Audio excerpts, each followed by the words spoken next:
Hello traders, Gary Wagner here. Just before 10:30 in Honolulu, 4:30 in New York. It is Tuesday, March 28th, 2017, and this is the Daily Report for Gold and Silver. We have a mixed bag in the precious metals markets, with gold trading lower on the day, silver trading higher. First to gold, 1251.10. That is our current print. When we look at most active April futures, putting it down about $4.60 on the day, a decline of almost 0.4%. Now, when we look out to the June contract, we're at 1254.30. Low on the day 50 and the high 61. Of course, we have a current trade on in this contract month in which we are long from 1237. Of course, we'll touch upon that as we pull up our first couple of charts. Silver, however, did close higher on the day, closing up almost 8 cents, a gain of over 0.4% at $18.18. The interesting thing is that silver was able to overcome dollar strength and gold was not. Active trading in gold, I believe, was up about $2 to $3. We'll look at the Kitco Gold Index.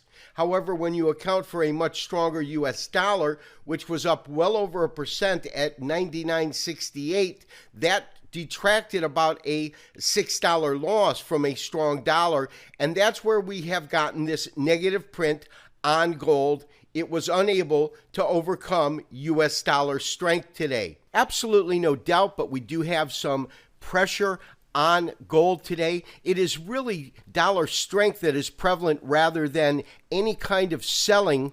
But as you can see, since this market really began to rally, this being about mid-March, we've only seen 3 occasions or 3 days, this being one of them, in which we've had a red candle, meaning a lower close.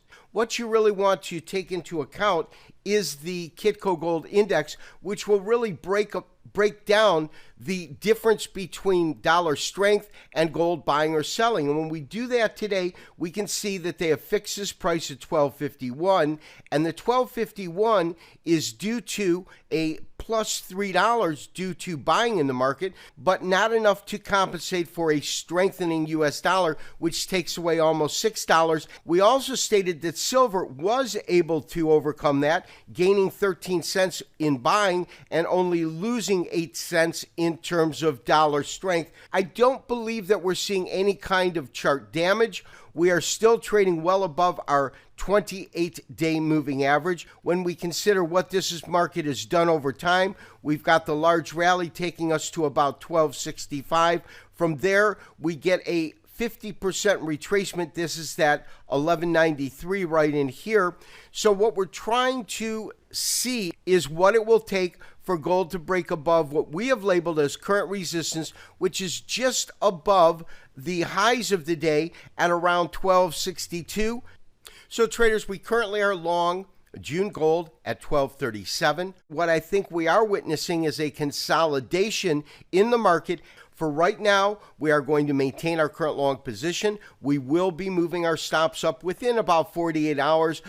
So when you compare the relative activity we've seen recently in silver to gold, silver has been outshining pretty much all of the precious metals. And unlike the gold chart, which had diminished body size over the last couple of days, you've got quite the opposite going on with silver, where you've got an elongated or accelerated body size coming into the market. These last 2 days have certainly raised some eyebrows and brought in a lot of attention to silver.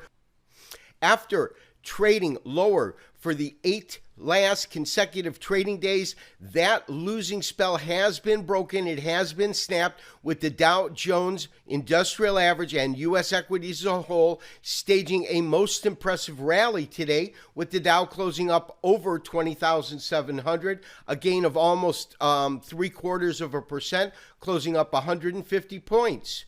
S&P also tracking higher on the day.